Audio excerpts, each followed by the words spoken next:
Good morning, everyone. Welcome to the Create Centre at the University of Sydney. My name's Michael Anderson. I'm co-director with Professor Emerita Robin Ewing of the Create Centre. Before I tell you a little bit about the Create Centre, I want first to acknowledge country. I'd like to acknowledge the traditional owners of the land that I'm on at the moment, who are the Gadigal people of the Eora Nation. I want to pay my respects to their elders past, present and emerging.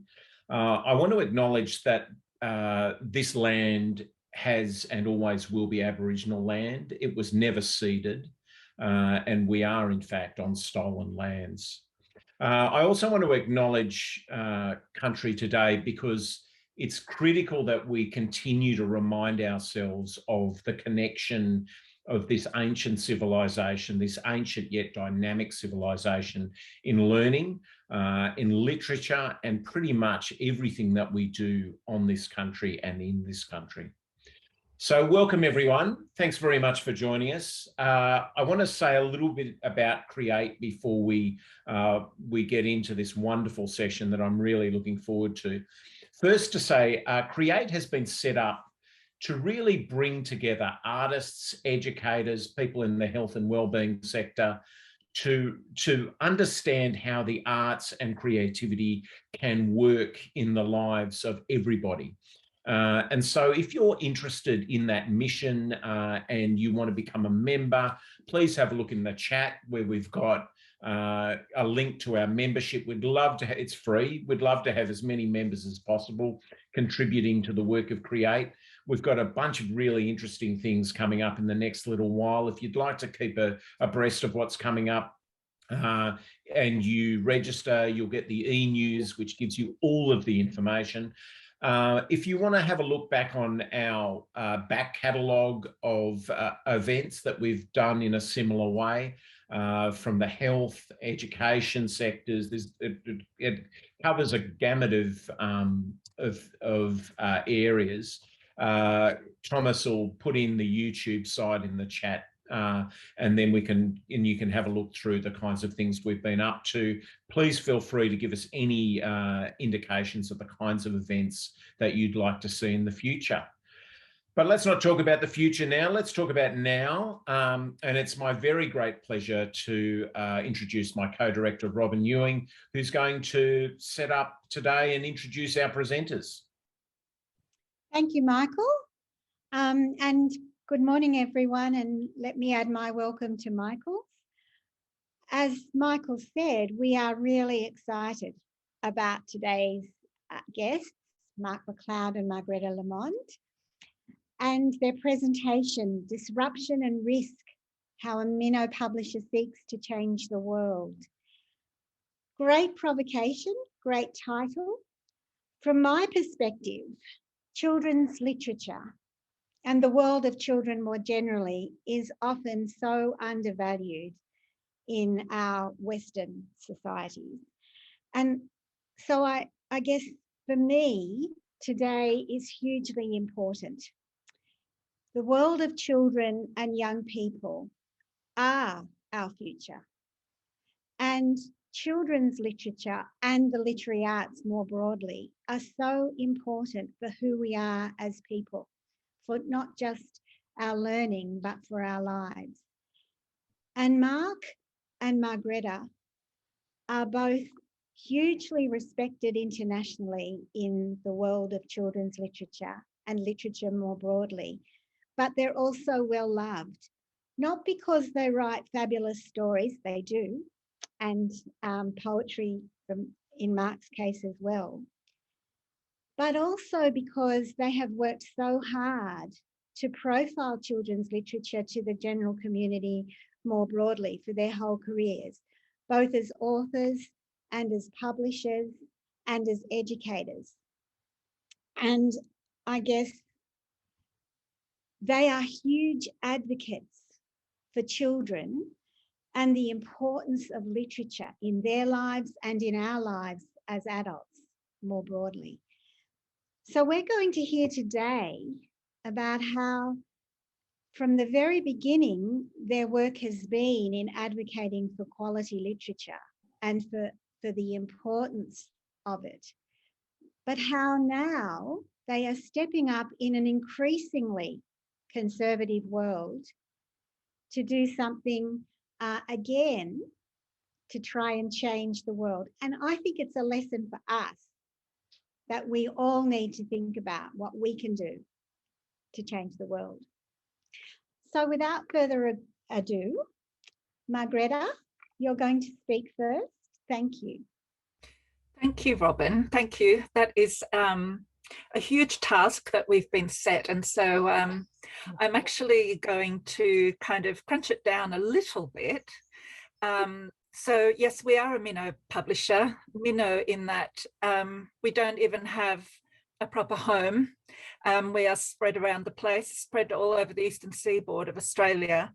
And also because we only publish 1 or 2 books a year, but there are reasons for that. So underlying everything that we do at Dirt Lane Press is a quote that Banksy once made, and that I had found only recently, but that I thought just summed us up perfectly, that art should disturb the comfortable and comfort the disturbed. And I think that a number of our books, as I'm going to tell you a couple of anecdotes right at the end, have done exactly that thing in exactly the way that we always wanted our books to do. So really, the reason that I set up Dirt Lane Press right at the start, I was working for another publisher at the time, but I was discovering that a lot of the favourite books that were coming across my desk that I was taking to the acquisitions meeting were being turned down for being too ambiguous, too challenging, too disruptive, just not being mainstream enough. And I thought, well, there's a lot of people missing out here, not just the authors and the illustrators, but also the readers. And the more I thought about it, the more I realized how many people there were in the margins who are not being published for. So we publish around the margins in that we publish things that mainstream is scared to publish. That mainstream is now more scared to publish than it used to be. We were just having a chat just as we were sort of settling in and warming up, and we were talking about a book that Mark had published in the mid-90s. And it was about a homeless child. And we were talking about how that book won international awards, but it copped a lot of flack at home.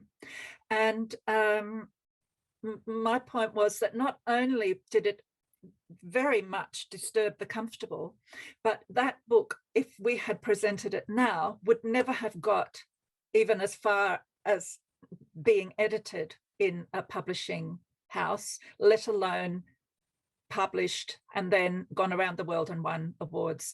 That's how conservative publishing is now. So anything that sort of fitted outside what was a narrowing band of what was considered acceptable became sort of the margins into which we now publish. So we publish quite a broad range of things because there's such a broad range of things that can't be published anymore in the mainstream. So we also, to sort of expand on that, we publish about the margins, which means we publish about things that aren't so much discussed anymore, such as homelessness. And we also publish for the margins, and I'll just talk about that later. I'll move on. So publishing around the margins, there's different ways of doing that. We do picture books for older readers. We do chapter books that look like picture books. We do picture books that are actually collections of poetry. Well, Mark's going to talk more about that later. We do large size books and small size books. This is typically a small book for a picture book, but it's also a chapter book. So what happens is they just don't fit into an easy category. The other thing that we do is ambiguity isn't really a form or a format, but it sort of goes through everything that we do. And ambiguity is such a big no-no in mainstream. Like if people would use in acquisitions meetings, the editorial staff would use ambiguity as a form of praise, whereas the sales and marketing people would use ambiguity as the key reason not to go ahead because it was a bad thing. So there was this real disconnect, and often the marketing wins, which is where the conservatism has come in. And I must say, conservatism isn't a bad thing, it's just a safe thing. And I think I cover that shortly. The other thing that we do is we do languages. We do languages that are not the big 5 main world languages. We do tiny little languages. For example, we do the Wiradjuri language, which is the language of roughly the central west of New South Wales. So we'll publish into language. What this says, by the way, is just 1B. That's what that means. So publishing around the margins, I also, because my big thing is illustration, I have to mention illustration as its own element. I'm do the art direction of the books, and I have a tendency to push and push and push the illustrators to do better than they've ever done before. And so our illustrations are complex and layered. They've been castigated as being too sophisticated. They've been critiqued for being too confronting, and especially for being ambiguous, like what does it mean? And we also use international being, it's also a marginal thing to do, because this most beautiful book by Sophie Masson is illustrated by an Iranian illustrator. She's an Iranian Australian, but her style, you can see it's very much derived from that Persian aesthetic, and particularly the contemporary Persian aesthetic. Ronak Tahir is her name. It's the most beautiful book, and it just hasn't sold as well as we expected it to. Look at the end papers, just for people who love an end paper. I'm one of those. So that again is publishing around the margins, because we're doing difficult things that you have to think about. So, and then we also publish about the margins. So the things that we have published about are addiction. So the Dream Peddler, and I'm going to read this later, is about ice addiction, quite frankly. We have published a book about slavery, which people find extraordinarily confronting and disturbing, but it's going on in a suburb near you right now. We've published a book about disruption of home and loss of home, Leafstein Beetle, and I have a really great story to tell about that at the end. We're preparing, and have been preparing for a long time, a story about the experience of psychosis. I don't have the cover because I'm showing it right at the end of on the final slide. About dysfunctional relationships that have an ambiguous ending. This was the very first book. I wrote this one, and it was sort of our first book. Is it back to front for you guys? To me, it looks back to front. Okay. So it's about a dysfunctional friendship that continues, because friendships aren't perfect. There is no happy ending, but there is a better ending. And we also are preparing a book very, very slowly about the death of a child, written by a man whose child has a terminal illness, Duchenne's dystrophy, muscular dystrophy, and who probably won't see out in 2022. But it's the most beautiful story that can be about death if you want it to be, but it can also be about something else. And so what we also want to do, and what we have been terribly stymied with by COVID, is to publish for the margins, which is the disturbed. We want to comfort the disturbed, and we want to put picture books into the hands of those who don't normally access picture books. And that's actually regular folks whose parents have got a disposable income, but who don't buy books for their children. But it's also young adults who don't consider that a picture book would have any interest to them. It's also for adults who wouldn't see any sort of use of looking at a series of pictures in a short story. And it's for all sorts of disenfranchised people, whether it's refugees or the homeless or youth or people with mental health issues.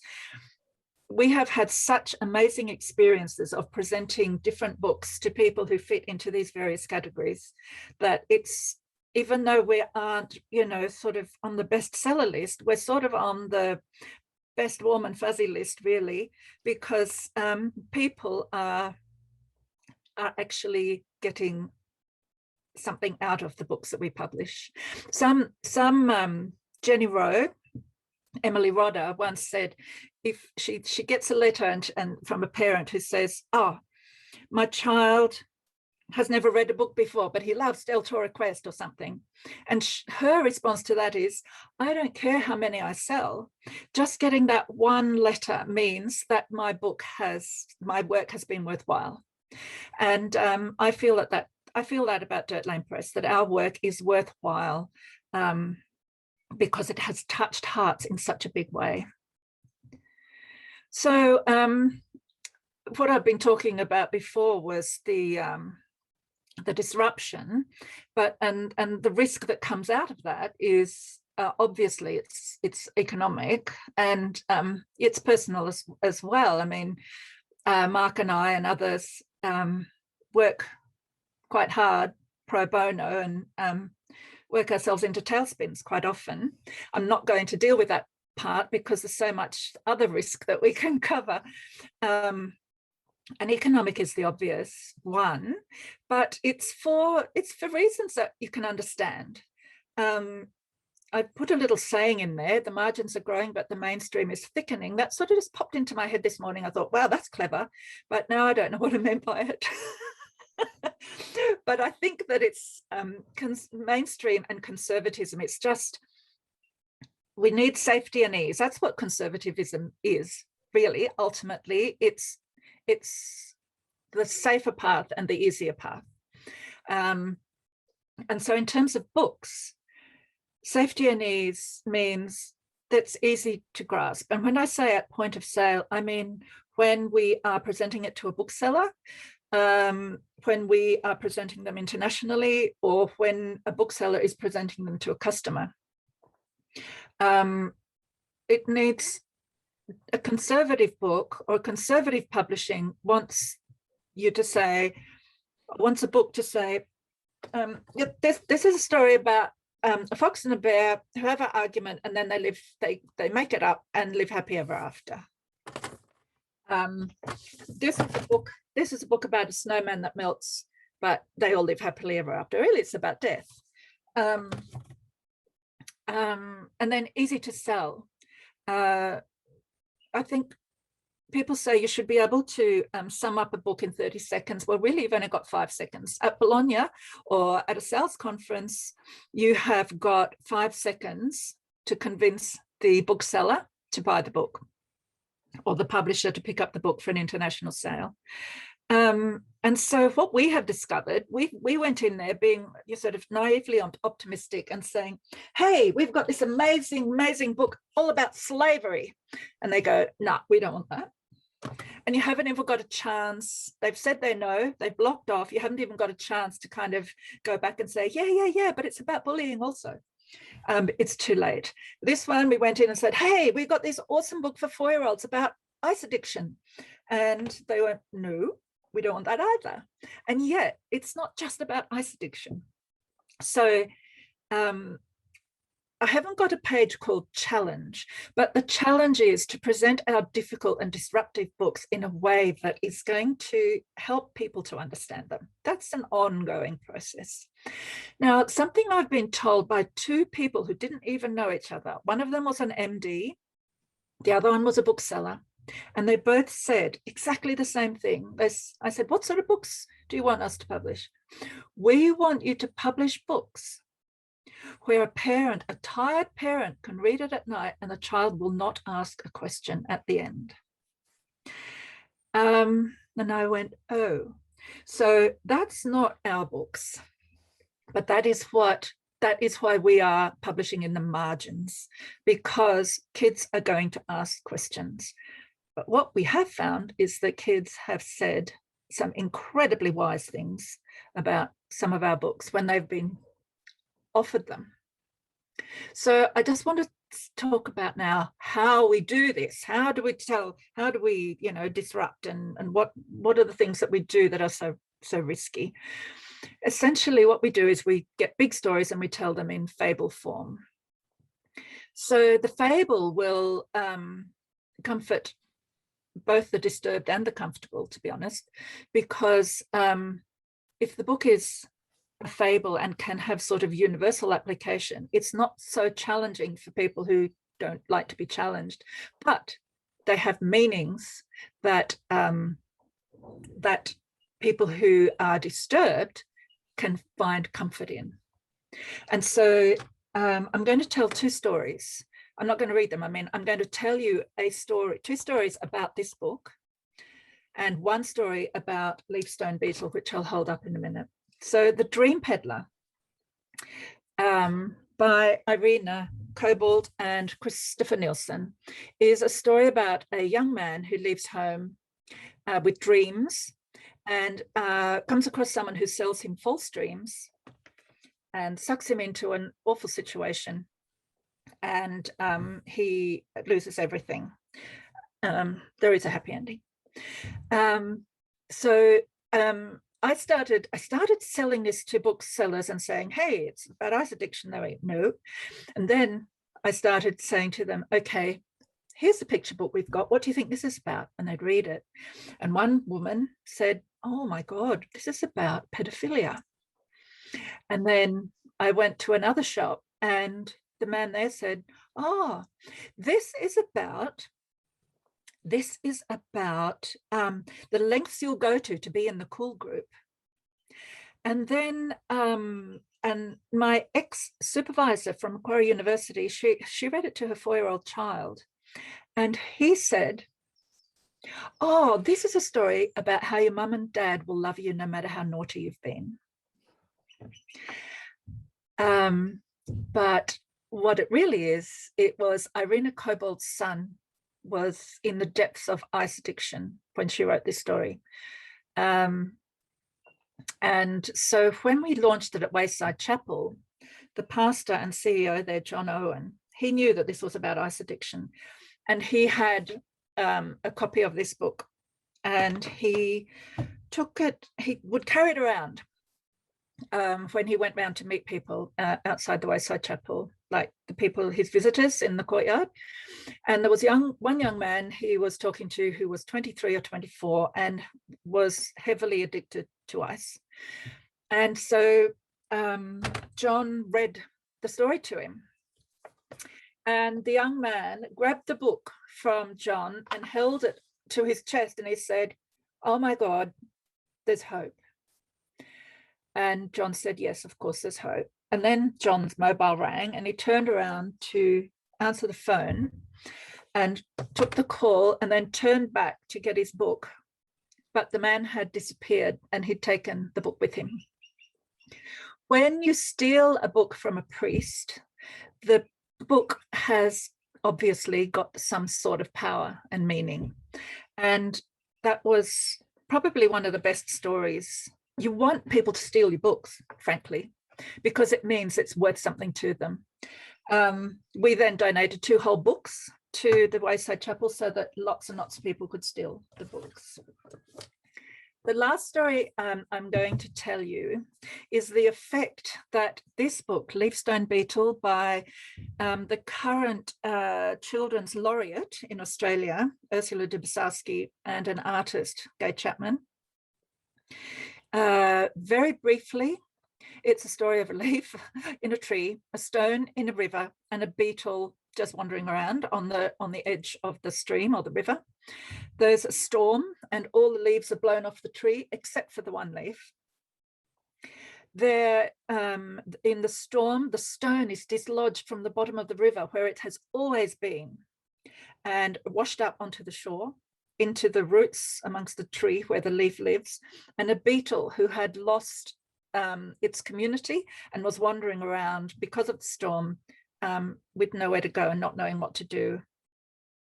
So I took this book to a regional TAFE to talk to some adult groups about it. I was actually talking mainly to new immigrants and refugees who were learning English, and this book, because of the idea of the disruption and the homelessness, it fits their experience.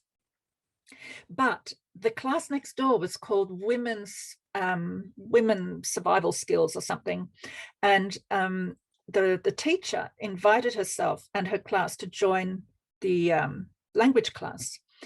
And that was a group of women who all come from extraordinarily awful situations. There were a couple of women who looked like they'd just come out of jail because they were hard and very skeptical, and they didn't know why they were there, and they sneered a lot. There was a young woman who had eyes of trauma. There were tired older women who were disabled. There was Indigenous women. There was just this range of women with pain. So I read the story of the leaf to them, which is the leaf is left on the tree after all the others have fallen off. And then after that, we all got into groups and we all had to have a little chat. Am I a leaf? Am I a stone? Am I a beetle or whatever? And I said, I'm actually a pot plant because I'm an immigrant and I have never put down roots. And then we all got back together, and the tutor, Sharon, said, Lavinia has a story. Lavinia, do you want to tell your story? And Lavinia was one of the hard nuts. And she goes, no. And Sharon said, well, can I tell your story for you? And Lavinia goes, yeah. And Sharon says, okay, so just let me get this right. You're the leaf. And she was very clever, because then Lavinia picked up the story and she said, yeah, I'm the leaf. I was the little green leaf that was left on the tree after all the others had gone. I'm the youngest of 18 kids.